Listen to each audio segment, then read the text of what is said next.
بسم الله الرحمن الرحيم اللهم كن لوليك الحجة ابن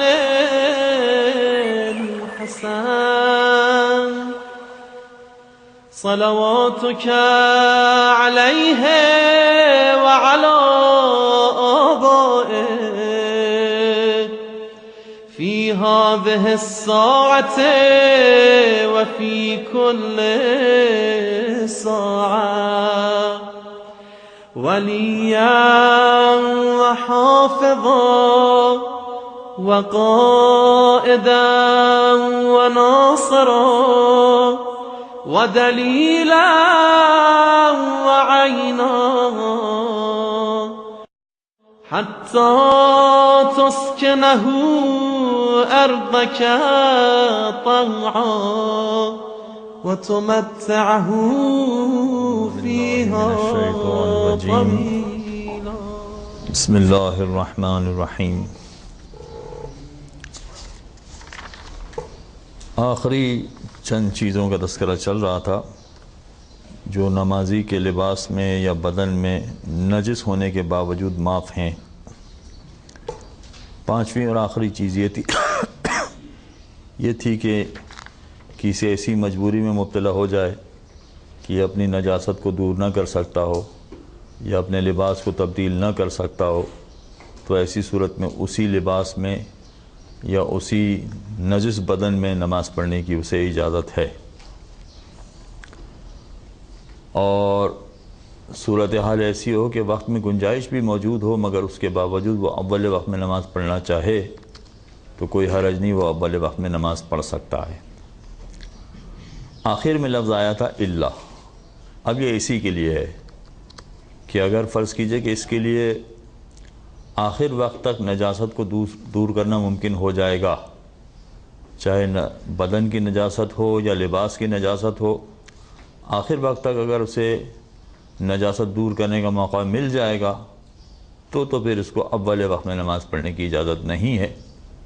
پھر وہ آخر وقت تک کا انتظار کرے تاکہ نجاست کو دور کرنے کے بعد طہارت کے ساتھ نماز پڑھے. اول وقت میں نماز پڑھنا بہت اچھی بات ہے مگر اگر شرائط پوری نہیں ہو رہی تو اول وقت نہ پڑھے بلکہ انتظار کرے تاکہ شرائط پوری کرنے کے بعد آخر وقت میں صحیح نماز پڑھے. تو ایک تو یہ چیز ہے کہ اگر آخر وقت تک گنجائش مل جائے گی طہارت حاصل کرنے کی تو آخر وقت تک کا انتظار کرے. اور دوسرا پہلو ہے تقیہ کا.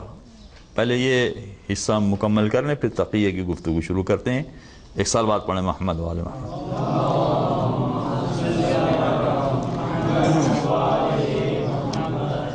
الا ان الجواز فی هذه الصورت یختص بما اذا لم يحضر التمكن من ازالة النجاسة قبل انقضاء الوقت.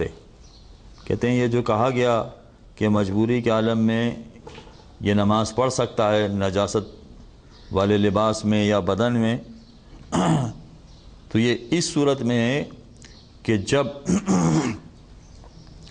اس کے لیے نماز کا وقت نکلنے سے پہلے نجاست کو دور کرنا ممکن نہ ہو تو یہ اول وقت میں نماز پڑھ لے تو کوئی حرج نہیں ہے. لیکن نماز کا وقت نکلنے سے پہلے اگر یہ نجاست کو دور کر سکتا ہے تو نہیں، پھر اول وقت میں نماز نہ پڑھے، پھر انتظار کرے تاکہ آخر وقت تک بھی اگر نجاست دور کرنا ممکن ہو تو دور کر کے پھر صحیح طرح سے نماز پڑھے. ایک پہلو یہ تھا. اور دوسرا پہلو ہے او کون المبرر للصلاۃ معها هو التقیہ. یا دوسرا پہلو یہ ہے کہ یہ اول وقت میں نماز پڑھ رہا ہے اگرچہ اس کا بدن نجس ہے یا لباس نجس ہے مگر اس کے باوجود اول وقت میں نماز پڑھ رہا ہے اس لیے کہ یہ تقیہ کا مقام ہے. عین ممکن ہے کہ دوسرے مسلمان کافر کے پسینے کو نجس نہ سمجھتے ہوں اور کافر کا پسینہ اس کے لباس پہ لگ گیا ہے، لہذا اب نماز کا وقت ہو گیا ہے تو ان کے ساتھ نماز پڑھنا پڑے گی، ان کے ساتھ نماز پڑھنا پڑے گی۔ اگر ان سے کہا جائے کہ بھئی مجھے کافر کا پسینہ لگ گیا تو کہیں گے تو پاک ہے، تو نجیس ہی نہیں ہے، تو کیوں نماز نہیں پڑھ رہے ہو؟ تو اگر ڈر اور خوف ہے، تقیہ کا مقام ہے، تو ایسی صورت میں بھی یہ اول وقت میں نماز پڑھ سکتا ہے جب تقیہ کا مقام ہو۔ یہ تو گفتگو ہو گئی تقیہ کے مقام کے حوالے سے ایک فقہی مسئلہ، اور یہ فقہی مسئلہ آپ کو فقط اس مقام پر نہیں بہت سارے مقامات پر پیش آئے گا کہ اگر کسی مقام پر تقیہ پیش آ گیا ہے تو روزہ اول وقت میں کھولنے کی اجازت ہے۔ مثلا اگر تقیہ کا مقام پیش آ گیا ہے تو مثلا ہاتھ باندھ کے نماز پڑھنے کی اجازت ہے۔ یہ سارے مثالیں ہیں، تقیہ میں بہت ساری چیزیں جائز ہو جاتی ہیں ان کے ساتھ چلنے کے لیے۔ اگر آپ فقہا کی کتابوں کا مطالعہ کریں تو آپ کو یہ بات ملے گی کہ چاہے نماز ہو، چاہے روزہ ہو، چاہے حج ہو، چاہے دیگر دوسری عبادت ہو، جیسے طہارت کا مسئلہ انہوں نے بتایا، یا دوسری عبادتیں ہوں، تو فقہا یہ بیان کرتے ہیں کہ اگر تقیہ کا مقام آ گیا ہے تو ایسی صورت میں آپ تقیہ پر عمل کریں اور اس کے بعد آپ کی عبادت صحیح مانی جائے گی۔ کہیں کہیں پر اعادہ کرنا پڑے گا تو وہ الگ بات ہے، وہ الگ الگ موارد ہیں اس کے۔ تقیہ کے بارے میں ہمارے یہاں جو تصور پایا جاتا ہے اس وقت، خصوصیت سے پاکستان میں، یا ہم فقط کراچی شہر کی بات کریں، تقیہ کے حوالے سے جو ہمارے یہاں تصور پایا جاتا ہے وہ تصور کیا ہے کہ اب تقیہ تو ڈر ہے، کہ ڈر گئے آپ میں مقابلہ کرنے کی سخت نہیں ہے، آپ میں مقابلہ کرنے کی طاقت نہیں ہے، لہذا آپ ڈر گئے۔ تو بہت سارے نوجوان آپ کو ایسے ملیں گے جو یہ کہتے ہوئے دکھائی دیں گے کہ نہیں ہم تو تقیہ نہیں کریں گے، ہم تو اپنی جان کی بازی لگا دیں گے مگر ہم ڈرنے والے نہیں ہیں، اور دو چار نعرے بھی لگا دیں گے کہ ہم تو علی والے ہیں، ہم کہاں ڈرنے والے ہیں۔ لہذا وہ آپ کو جو تقیہ کے حوالے سے اگر آپ کچھ باتیں ان کے سامنے بیان کریں تو تقیہ کا سب سے پہلا تصور جو ان کے ذہن میں آئے گا وہ یہی آئے گا کہ بھئی ڈر گئے، آپ ان لوگوں سے مقابلہ نہیں کر پا رہے ہیں، آپ ان لوگوں سے خوف کھا رہے ہیں۔ سب سے پہلا تصور جو تقیہ کے بارے میں ہم لوگوں کے ذہنوں میں آتا ہے وہ یہی ہے، اور اسی وجہ سے، اسی تصور کی وجہ سے ایک رد عمل ہوتا ہے، اور رد عمل یہ ہے کہ نہیں صاحب ہم نہیں ڈریں گے، ہم پیچھے نہیں ہٹیں گے، ہم جان کی بازی لگا دیں گے۔ لہذا وہ جان کی بازی لگا بھی دیتے ہیں، کرتے بھی ہیں، لڑائی جھگڑے بھی ہوتے ہیں۔ اب سوال یہ پیدا ہوتا ہے کہ یہ تقیہ ہمیں کس نے سکھایا ہے؟ کسی ایرے غیرے نے ہمیں یہ تقیہ سکھایا ہے؟ کسی آئنسٹائن یا فائنسٹائن نے کوئی تقیہ ہمیں سکھایا ہے؟ یا کوئی عقلی یا شعوری بات اس کے اعتبار سے کسی فلسفی نے یہ تقیہ ہمیں سکھایا ہے؟ کس نے سکھایا تقیہ ہمیں؟ ائمہ نے تقیہ سکھایا، 12 ائمہ نے ہمیں تقیہ سکھایا۔ تو کیا ائمہ جو اپنے زمانے کے بہادر ترین افراد تھے، شجاع ترین افراد تھے، اپنے زمانے کے دلیر ترین لوگ تھے، یہ اپنی قوم کو بزدل بنا دینا چاہتے تھے؟ کیا مقصد ہے پھر؟ اگر انہوں نے تقیہ کا تذکرہ ہمارے سامنے کیا ہے تو کیا اس لیے کیا ہے کہ وہ ان کے جتنے ماننے والے تھے ان کو بزدل بنا دینا چاہتے تھے، ان کو ڈرپوک بنا دینا چاہتے تھے، ان کو لڑائی جھگڑے سے دور رکھنا چاہتے تھے؟ کیا تصور ہم نے تقیہ کا بنا لیا اپنے، کہ اگر امام نے تقیہ کرنے کے لیے کہا ہے تو ہم نے یہ سمجھ لیا ہے کہ نہیں یہ تو خوف کی بات ہو گئی، تو ڈر کی بات ہو گئی، لہذا ہم تقیہ نہیں کریں، جبکہ امام کریں گے تقیہ۔ تو سوال یہ پیدا ہوتا ہے کہ جو اپنے زمانے کے شجاع ترین لوگ ہیں وہ اپنی قوم کو، اپنے ہی چاہنے والوں کو، اپنے ہی ماننے والوں کو بزدل بنا رہے ہیں۔ یہ کبھی سوچ میں نہیں، کبھی یہ چیز ذہن میں آ سکتی ہے؟ ہرگز نہیں، ایسا ہرگز نہیں ہے۔ جو ان ائمہ نے تقیہ کے حوالے سے جو بات کہی ہے اس کا ہرگز یہ مطلب نہیں ہے کہ وہ ہمیں ڈرپوک بنا دینا چاہتے ہیں، وہ ہمیں خوفزدہ کر دینا چاہتے ہیں، ہرگز یہ مطلب نہیں۔ تقیے کی بہت ساری دوسری مصلحتیں ہیں، تقیے کے بہت سارے دوسرے فوائد ہیں، چاہے دوسرے مسلمان اسے نہ مانے، مگر جب اپنا فائدہ ہوتا ہے تو سب سے پہلے اسی کو مان رہے ہوتے ہیں، وہ نماز کو نہیں مان رہے ہوتے ہیں، پھر سب سے پہلے اسی کو مان رہے ہوتے ہیں۔ تو ائمہ نے جو چیز ہمیں سکھائی ہے اس کے بارے میں جو غلط تصور ہمارے ذہن میں آ گیا ہے کہ یہ تو ڈر ہوتا ہے، یہ تو خوف ہوتا ہے، یہ ہمارا قائم کردہ تصور ہے، ائمہ کا قائم کردہ تصور نہیں ہے۔ ائمہ نے یہ بڑی مصلحتوں اور حکمتوں کی وجہ سے سکھایا ہے، اور اس کے بہت سارے فوائد ہیں۔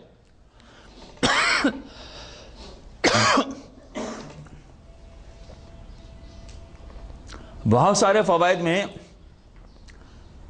کبھی انسان اگر سوچے، شیر کے حملہ کرنے کے طریقے کے بارے میں یہ کہا جاتا ہے کہ جب وہ حملہ کرنا چاہتا ہے تو 2 قدم پیچھے ہٹتا ہے، پھر 25 قدم آگے بڑھتا ہے، 2 قدم پیچھے ہٹ کے پھر 25 قدم کی چھلانگ لگاتا ہے۔ تو اس کا یہ 2 قدم پیچھے ہٹنا یہ خوف ہے، یہ ڈر ہے کیا؟ یہ ائمہ یہ حکمت عملی ہے، یہ تدبیر ہے۔ چنانچہ یہ پیش نظر رکھنا چاہیے کہ تقیے کے بارے میں جو تصور ہمارے ذہنوں میں ہے، اس تصور سے ہٹ کر بہت ساری بڑی حکمتیں اور مصلحتیں ہیں جس کی وجہ سے تقیہ امام نے سکھایا ہے۔ ایک بات تو بنیادی طور پر یہ پیش نظر رکھیے۔ اب آئیے آگے کی بات۔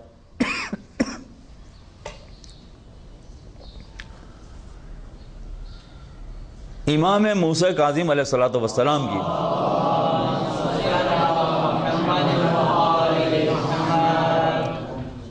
کے پاس ایک شخص آیا اور کہا کہ مولا میں اس وقت بڑا ضرورت مند ہوں، آپ میری مدد کریں۔ روایت کا خلاصہ و مفہوم میں آپ کے سامنے بیان کر رہا ہوں۔ 2 روایت اس وقت میں آپ کے سامنے پڑھوں گا، اور یہ دونوں بہار الانوار، جس کا اردو میں بھی ترجمہ ہو گیا ہے، جس میں چوتھے امام سجاد علیہ السلام کے حالات زندگی جہاں پر لکھے گئے، اس لیے کہ بہار الانوار الگ الگ جب ناشر چھاپتے ہیں تو الگ الگ اس کی جلدیں بنا دیتے ہیں، تو میرا جلد نمبر بتانے کا فائدہ نہیں۔ بہار الانوار کا وہ حصہ کہ جس میں چوتھے امام کے حالات لکھے میں، وہ والا حصہ۔ اب جلد الگ الگ ناشر کے اعتبار سے الگ الگ ہو سکتی ہے۔ پہلی روایت اسی بہار الانوار کی، 7ویں امام کے پاس ایک شخص آیا کہ مولا میں بہت پریشان ہوں، آپ میری مدد کیجئے، بڑی تنگ دستی کے عالم میں زندگی بسر کر رہا ہوں، اور ایک طرح سے فاقہ کشی کی نوبت آ گئی ہے، میں آپ کا چاہنے والا ہوں، لہذا آپ میری مدد فرمائیں۔ اور روایت میں لکھا تو نہیں ہے، لیکن بظاہر اس کے طریقہ کار سے یہ پتہ چل رہا ہے کہ وہ مانگنے والا نہیں تھا۔ ایک تو ہوتا ہے پیشہ ور مانگنے والا، جس کا کام ہی ہوتا ہے ہر ایک سے مانگنا، وہ مانگنے والا نہیں تھا۔ اس نے کہا مولا آپ اگر مجھے پیسے دیں گے تو میں کاروبار کروں گا، اور میری کوشش یہ ہے کہ اس کاروبار کو میں چلا کے اپنے گھر والوں کا پیٹ پالوں اور اطمینان سے زندگی بسر کروں، تو مجھے 100 درہم کی ضرورت ہے، آپ مجھے 100 درہم دے دیجئے تو میں اپنا کاروبار سٹارٹ کروں اور اپنے گھر والوں کی کفالت کر سکوں۔ امام اس کے سوال کو دیکھ کے مسکرائے، کہا کہ ایسا ہے کہ میں تم سے 2 باتیں پوچھتا ہوں، تم نے اگر صحیح بتا دیا تو جتنا تم نے مانگا ہے اس سے میں تمہیں 10 گنا زیادہ عطا کروں گا، 10 گنا زیادہ دوں گا۔ اچھا 2 باتیں جو امام نے اس سے پوچھی وہ کیا تھیں؟ وہ کوئی شرعی مسئلہ نہیں تھا، کوئی فقہی مسئلہ نہیں تھا، وہ کوئی قرآن کی تفسیر بھی نہیں تھی، وہ کوئی حدیث کے معاملے کی بھی بات نہیں تھی۔ 2 بات جو امام نے اس سے پوچھی وہ کیا تھی؟ کہا کہ اگر تجھ سے یہ کہا جائے کہ تو اپنی 2 خواہشات بیان کر تو تو کون سی خواہش کرے گا؟ کس چیز کی تو خواہش کرے گا؟ کوئی فقہی مسئلہ نہیں ہے، کوئی پیچیدہ سوال، فلسفیانہ سوال نہیں ہے، یعنی یہ سوال تو ایسا ہے کہ ہر آدمی اس کا جواب دے سکتا ہے، کہ ہر آدمی کے ذہن میں کچھ نہ کچھ خواہش تو ہوتی ہے۔ تو اس نے کہا کہ 2 خواہش اگر تجھ سے کہا جائے تو کون سی دو خواہش بیان کرے گا؟ آج اول جو کتاب میں لکھی ہوئی روایت ہے اس کی ترتیب میں بھول گیا ہوں کہ پہلی والی خواہش میں آپ کے سامنے بیان کر رہا ہوں یا دوسری والی، ترتیب بہرحال وہ دو ہیں۔ کہا کہ میری پہلی خواہش مولا یہ ہے کہ اگر مجھے کبھی موقع ملے کہ میں کسی مومن بھائی کی مدد کروں تو میں ضرور اس کی مدد کرنا چاہوں گا، یہ میری خواہش ہے۔ کیسی زبردست خواہش ہے اس کی، چھوٹی خواہش نہیں ہے۔ مومن کے لیے یہ جذبہ رکھنا، مومن کے لیے دل میں یہ ہمدردی رکھنا کہ اگر اس کو کبھی مدد کی ضرورت پیش آئی تو میں اس کی مدد کروں گا۔ دیکھیے الگ الگ کیٹیگریز ہوتی ہے، جو صاحبان ایمان ہیں اس میں بھی آپ کو الگ الگ کیٹیگریز ملیں گی، اور کیٹیگریز ملیں گی اس میں کچھ کیا سوچنے والے ہوں گے کہ کبھی اگر موقع آیا نا تو میں اس کو ایسی سناؤں گا کہ یاد کرے گا۔ ایک کیٹیگری وہ ہے۔ اچھا، سوچنے والے یہ بھی سوچتے ہیں کہ کبھی اگر موقع آیا تو عین وقت پر اس کو ایسا دھوکہ دوں گا کہ یہ زندگی بدیار رکھے گا۔ اور یہ کس کے بارے میں سوچ رہا ہے؟ ایسی سناؤں، کس کے بارے میں سوچ رہا ہے؟ یا اس کو عین وقت پہ دھوکہ دوں گا، یہ کس کے بارے میں سوچ رہا ہے؟ یہ بالکل اپنا قریبی رشتہ داری ہو سکتا ہے، اپنا سگا بھائی ہو سکتا ہے، وہ اپنے چچا کا بیٹا ہو سکتا ہے، ماموں کا بیٹا ہو سکتا ہے جو بالکل قریب ترین ہے، یا اپنا قریب ترین دوست ہی ہو سکتا ہے۔ جو یہ خواہش کر رہا ہے یہ اپنے بھائی کے لیے نہیں کہہ رہا ہے کہ اپنے سگے بھائی کی مدد کروں گا، یا اپنے چچا کے بیٹے کے لیے نہیں کہہ رہا ہے، یا اپنے دوست کے لیے نہیں کہہ رہا ہے، نہیں، کوئی مومن بھائی آئے اس کو اگر مدد کی ضرورت پڑے تو میری خواہش ہے کہ میں اس کی مدد کروں۔ یہ تقوی کے کس منزل پر ہے یہ شخص، اس سے اندازہ ہوتا ہے، یہ انسان کی سوچ سے اندازہ ہوتا ہے کہ کس منزل پر پہنچا ہوا ہے۔ بظاہر تو 2 آنکھ 2 ناک 2 کان والا ہوتا ہے، 2 ناک غلط کہہ گیا، 1 ناک۔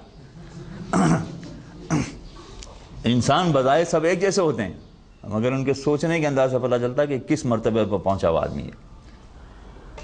کہا کہ بہت خوب، امام نے کہا بہت خوب۔ دوسری خواہش کیا ہے؟ کہا کہ مولا اگر کہیں تقیہ کرنے کا مقام آئے تو میں ضرور تقیہ کروں، یہ میری خواہش ہے، یہ دوسرا موقع۔ اچھا، امام اس کے جواب سے اتنا خوش ہوئے کہ کہا تو یہ تھا کہ جتنا تم نے مانگا ہے اس سے 10 گنا زیادہ عطا کروں گا، 10 گنا کے بجائے امام نے 20 گنا زیادہ اسے عطا کیا۔ امام زمانہ علیہ السلام بلند تر صلوات۔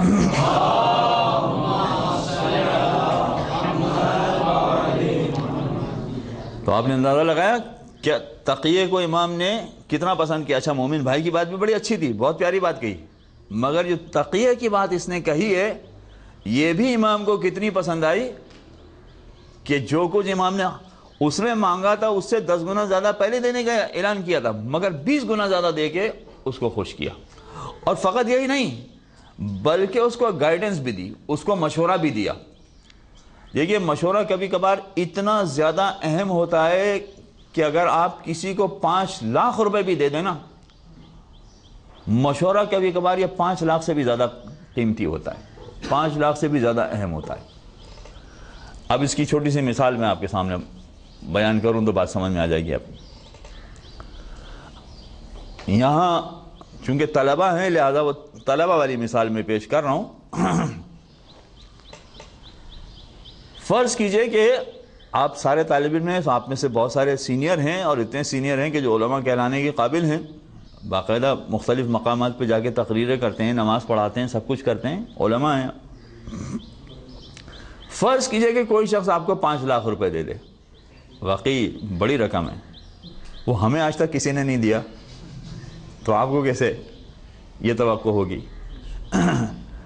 خمس کی بات نہیں کر رہے ہیں، وہ تو ہمارے جیب میں جانے والا ہی نہیں، خمس تو ہمارے جیب میں جانے والا ہی نہیں ہے، تو ہمارا ہے ہی نہیں بات، میں کہہ رہا ہوں ہمیں دے دے۔ فرض کیجئے کہ 5 لاکھ روپے آپ کو کسی نے دے دیے، اور جب 5 لاکھ روپے آپ اگر ملیں گے واقعی بہت خوش ہو جائے گا آدمی، کیا کہنے، بڑی عزت کی، بڑا حوصلہ افزائی کا کام کیا اس نے۔ لیکن 5 لاکھ روپے دینے کے بجائے کوئی دوسرا شخص آپ کے پاس آئے کہ دیکھیں بھائی اس شخص نے یہ کہا ہے کہ جو 5 لاکھ روپے دینے والا ہے کہ آپ کو وہ 2 آپشن دیتا ہے، 2 میں سے کوئی ایک بات آپ قبول کر لیں۔ وہ کیا کہ دوسرا ایک تو یہ کہ وہ آپ کو 5 لاکھ روپے دے گا، اور اسی نے ایک دوسری بات کہلوائی ہے کہ دوسرا آپشن یہ ہے کہ وہ آپ کو امریکہ میں ریسیڈنٹ عالم لگوا سکتا ہے۔ تو امریکہ میں اگر آپ ریسیڈنٹ عالم لگ جائیں گے تو آپ کی ماہانہ تنخواہ ہوگی 3 لاکھ روپے۔ تو آپ کس کو پسند کریں گے؟ آپ کو 5 لاکھ چاہیے یا وہ ریسیڈنٹ عالم؟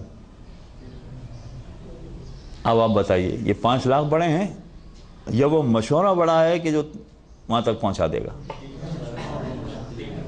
وہ مشورہ بڑا ہے نا، 5 لاکھ کے مقابلے میں مشورہ بڑا ہے۔ اگر وہ جو مشورہ دے گا اس کے مطابق آپ ٹھیک اس جگہ پہنچ جائیں گے، گارنٹی ہے کہ پہنچ جائیں گے۔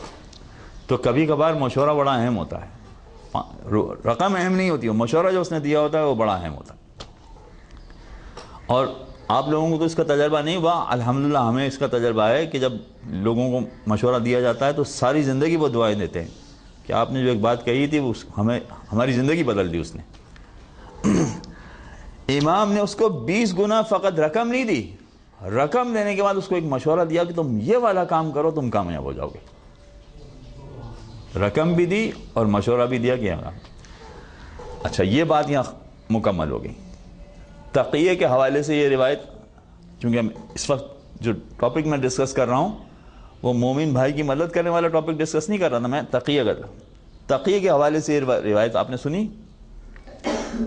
ایک خیال کبھی میرے جیسے لوگوں کے ذہنوں میں آ سکتا ہے کہ بھئی امام اس کے جواب سے خوش تو ہوئے، مگر یہ جو بات کہی تھی کسی امام نے تو نہیں کہی تھی نا، عام آدمی نے کہی تھی، امام نے خوش ہو کے اس کو دے دیا، چلو ٹھیک ہے۔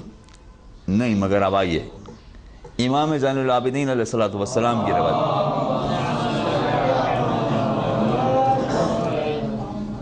جہاں یہ واقعہ لکھا ہوا ہے اس کے 1 صفحہ پہلے یا 2 صفحے پہلے وہ امام کی روایت لکھی ہے، چوتھے امام کی روایت۔ امام ارشاد فرماتے ہیں کہ خدا سارے گناہ معاف کر دے، اس مفہوم بتا رہا ہوں اس کا بھی، خدا سارے گناہوں کو معاف کر دے گا، 2 گناہوں کو معاف نہیں کرے گا۔ اچھا، اب تک ہم نے یہ سنا ہوا ہے کہ شرک کا گناہ ایسا ہے کہ جس کو خدا معاف نہیں کرے گا، شرک کے بارے میں بہت بڑا گناہ ہے، خدا اس کو معاف نہیں کرے گا۔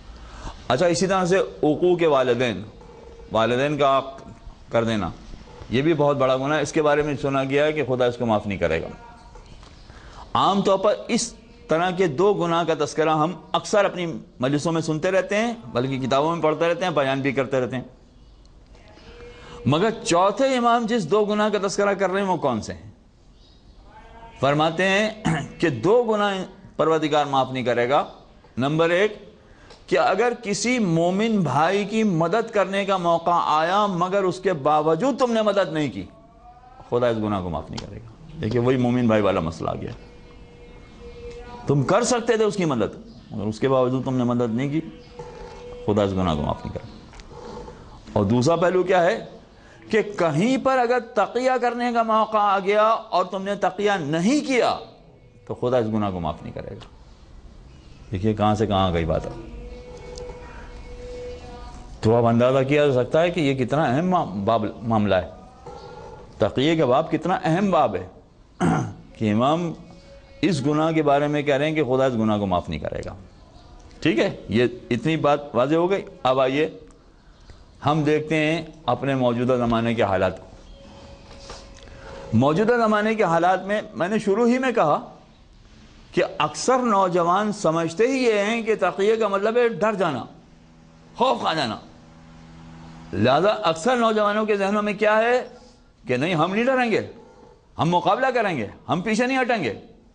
اچھا، جتنے اس طرح کے معاملات آ جاتے ہیں، خصوصیت سے ایام اعظام میں جس طرح سے یہ سارے معاملات آ جاتے ہیں، ان میں کچھ مقامات ایسے ہوتے ہیں کہ جہاں پر تقیہ کرنا چاہیے، بلکہ کچھ مقامات ایسے آ جاتے ہیں جہاں تقیہ کرنا لازم ہے، تقیہ کرنا چاہیے وہاں پر۔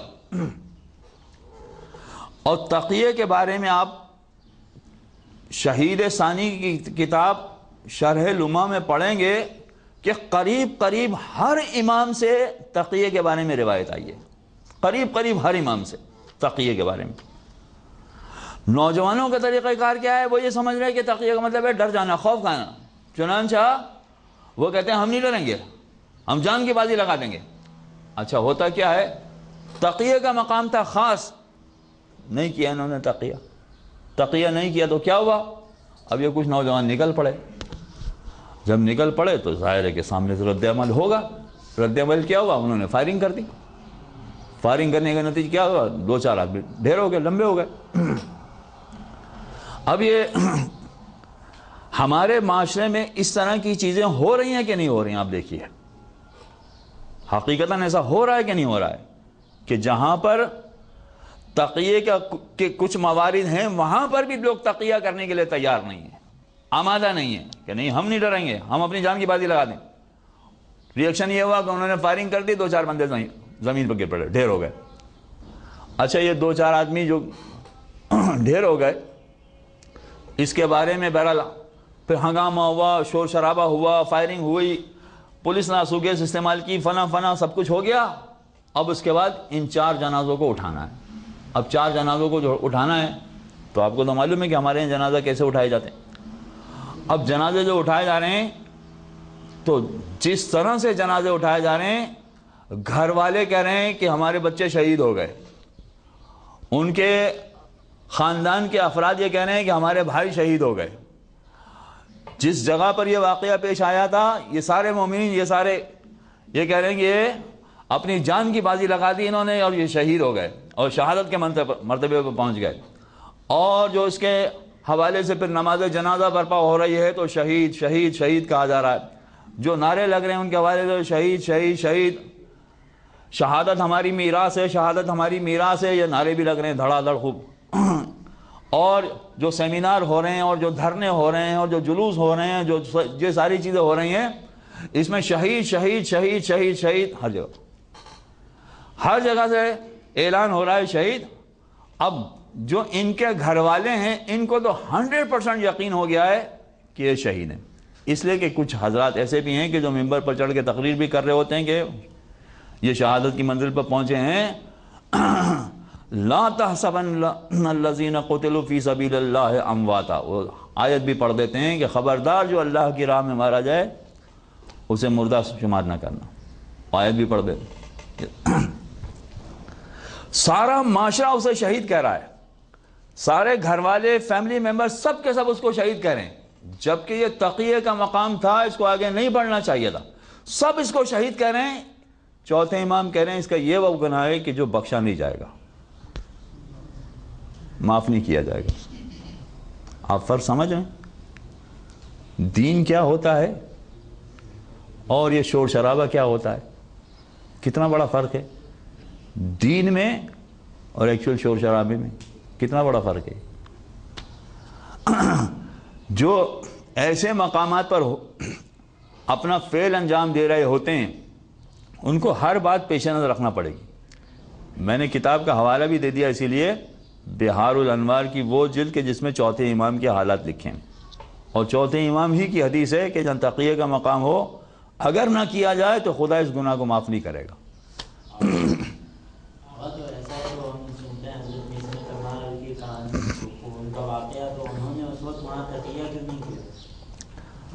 کچھ مقامات ایسے ہیں کہ جہاں پر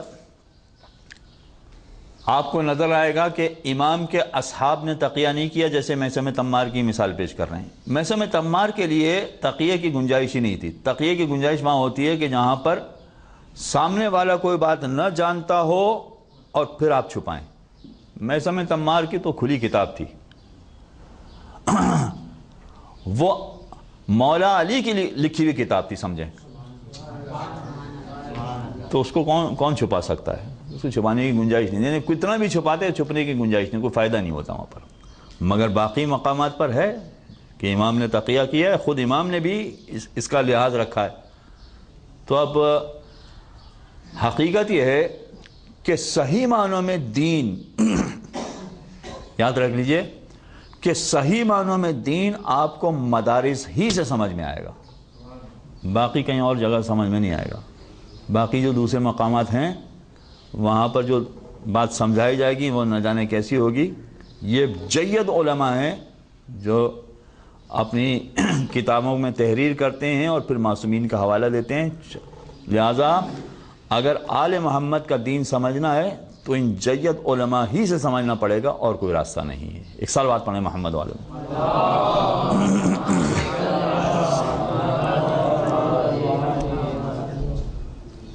فقہی مسائل سے ہٹ کر یہ تھوڑی سی گفتگو اس لیے بھی بیان کر دی کہ کچھ باتیں ایسی ہوتی ہیں کہ جہاں طلبہ بھی کبھی کبھار تشویش میں مبتلا ہو جاتے ہیں کہ یہ کیا ہو رہا ہے مثلا۔ تو جب جہاں کہیں بھی یہ گنجائش ہو کہ صحیح معنوں میں معصومین علیہ السلام کا دین پہنچانا ممکن ہو، کچھ باتیں ایسی بیان کرنا پڑ جاتی ہیں تاکہ اس کی وضاحت ہو جائے۔ بس یہ بات ختم ہو گئی۔ وَإِلَّا فَيَجِبُ الْإِنْتِظَارُ إِلَى حِينِ التَّمَكُّنِ مِنْ إِزَالَتِهَا۔ اگر یہ دو چیزیں نہ ہوں، نمبر ایک پتہ ہے کہ آخر وقت تک اگر میں انتظار کروں گا تو مجھے موقع مل جائے گا کہ میں طہارت کے ساتھ نماز پڑھ سکتا ہوں، تو پھر اس کو انتظار کرنا پڑے گا۔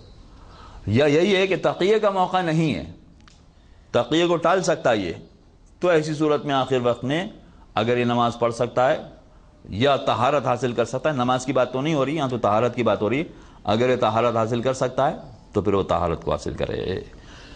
ایک مرتبہ اور بآواز بلند صلوات پڑھیں۔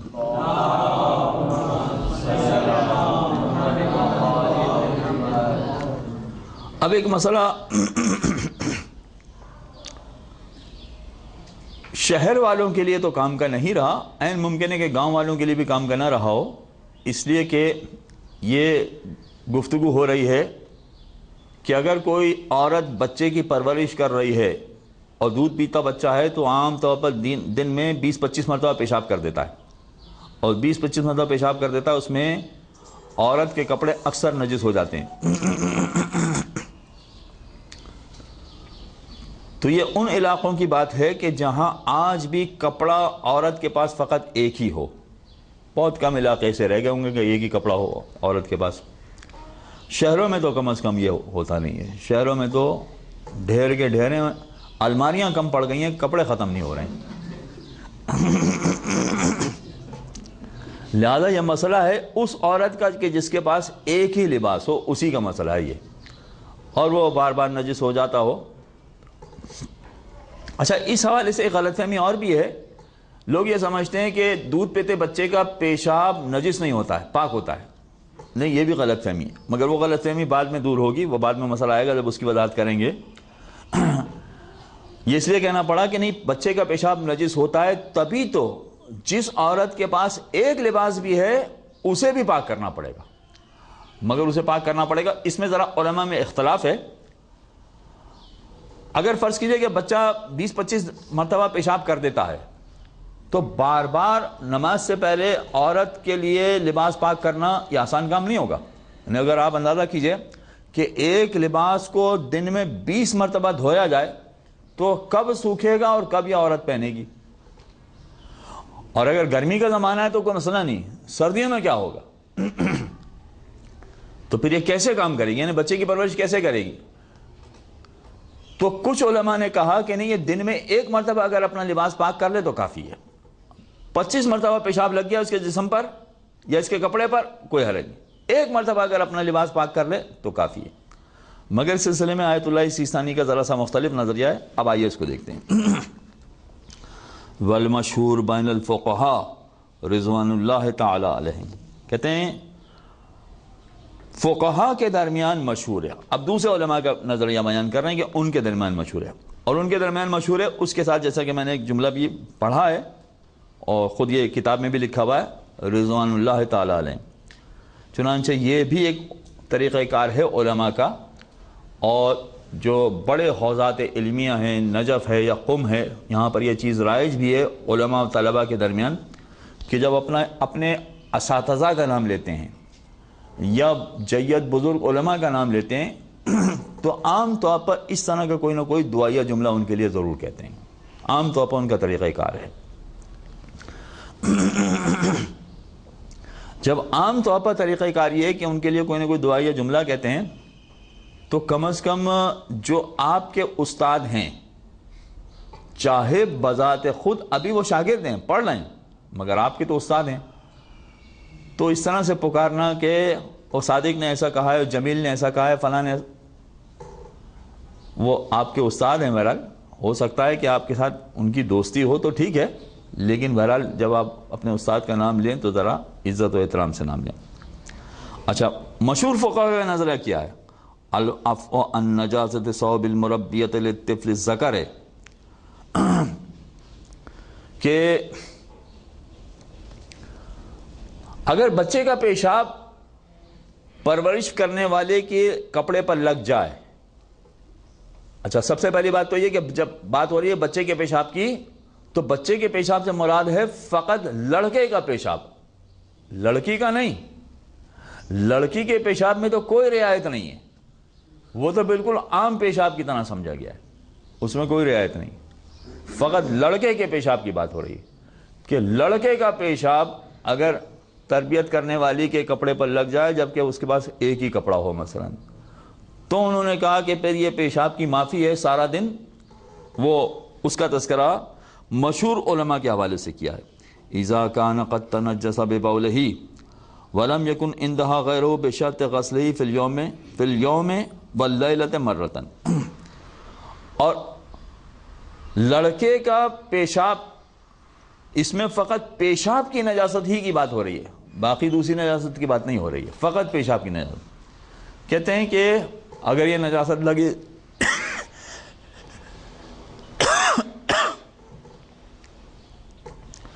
عورت کے لباس پہ لگی رہے تو کوئی حرج نہیں، بشرطے کہ رات اور دن میں ایک مرتبہ یہ اپنا لباس دھو لے۔ اگر یہ ایک مرتبہ اپنا لباس پاک کر لے تو کافی ہے، بشرطے کہ اس کے پاس کوئی دوسرا لباس نہ ہو، یہ ایک ہی لباس ہو، لہذا اس ایک لباس کو دن اور رات میں ایک مرتبہ پاک کر لے تو کافی ہے۔ یہ مشہور نظریہ ہے علماء کا۔ اب آغا سیستانی کیا کہتے ہیں؟ وَلَكِنَّ الْمُخْتَارِ اِنَاطَةُ الْعَفْوِ فِيهِ أَيْضًا بِالْحَرَجِ الشَّخْصِي لَا عَفْوَ مِن دُونِهِ۔ کہتے ہیں کہ اس میں بھی ہمارا نظریہ یہ ہے کہ یہ معافی اس صورت میں ملے گی کہ جو عورت پرورش کرنے والی ہے اس کے لیے حرج بن جائے۔ وہی لفظ یاد رکھیے، حرج جو پہلے آ چکا ہے، حرج۔ اگر اس عورت کے لیے حرج بن جائے، شخصی طور پر اس کے لیے حرج بن جائے تو ٹھیک ہے، پھر تو اس کے مطابق عمل کیا جائے، لیکن اس کے لیے حرج نہیں بن رہا۔ مثلا فرض کیجئے کہ وہ خود کسی گرم علاقے میں رہ رہی ہے تو ٹھنڈا ٹھنڈا لباس پہن کے کام کرنے میں اس کو اور آسانی ہو رہی ہے، تو نہیں۔ اچھا، تو نہیں کا مطلب کیا ہوا کہ اگر فرض کیجئے کہ اس کا لباس پیشاب سے 25 مرتبہ نجس ہو گیا تو 25 مرتبہ پاک کرنے کی ضرورت نہیں ہوگی اس کو۔ اگر یہ اس طرح سے پاک کر لے کہ ایک مرتبہ آخر میں ظہر و عصر کے آخری وقت میں پاک کر لے کہ ظہر عصر کی نماز پڑھ لے اسی لباس میں، اور پھر مغرب عشاء کا وقت ہوا اسی لباس میں مغرب عشاء کی نماز بھی پڑھ لے، تو ایک مرتبہ اس وقت پاک کر لے اور ایک مرتبہ فجر کی نماز کے لیے پاک کر لے، تو پیشاب کی نجاست اگرچہ اس کے لباس پر 25 دفعہ لگی ہے مگر دن میں اس طرح سے 2 مرتبہ پاک کر لینا کافی ہو جائے گا۔ اگر یہ 2 مرتبہ پاک کرنا اس کے لیے حرج نہ ہو تو یہی کرنا پڑے گا، آیت اللہ سیستانی کا نظریہ ہے۔ ہاں اگر یہ بھی اس کے لیے حرج بن جائے تو پھر ٹھیک ہے، جو علماء نے کہا کہ پھر دن رات میں ایک مرتبہ وہ اپنے لباس کو پاک کرے تو کافی ہو جائے گا۔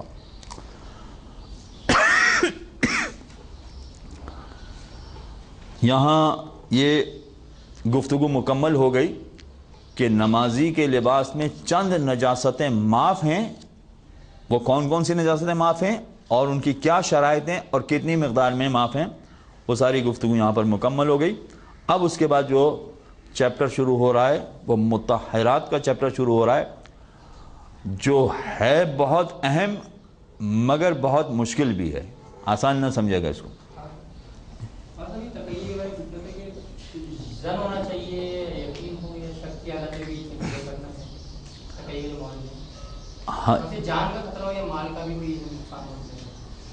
ہاں، تقیہ کے مورد میں یہ ساری چیزیں تو باقاعدہ تفصیل سے پوچھوانی پڑیں گی، اور تقیہ میں اور بھی جو آپ نے سوال کیے ہیں اس کے علاوہ بھی تقیہ کے موارد ہیں جس میں تعلقات بہتر رکھنے کی خاطر تقیہ کرنا وہ بھی اس میں شامل ہوتا ہے، لیکن وہ بالکل ایک الگ ٹاپک ہے، وہ ساری چیزیں اس میں کچھ پوچھوانی بھی پڑیں گی اور کچھ کی تفصیل کا یہ موقع نہیں ہے۔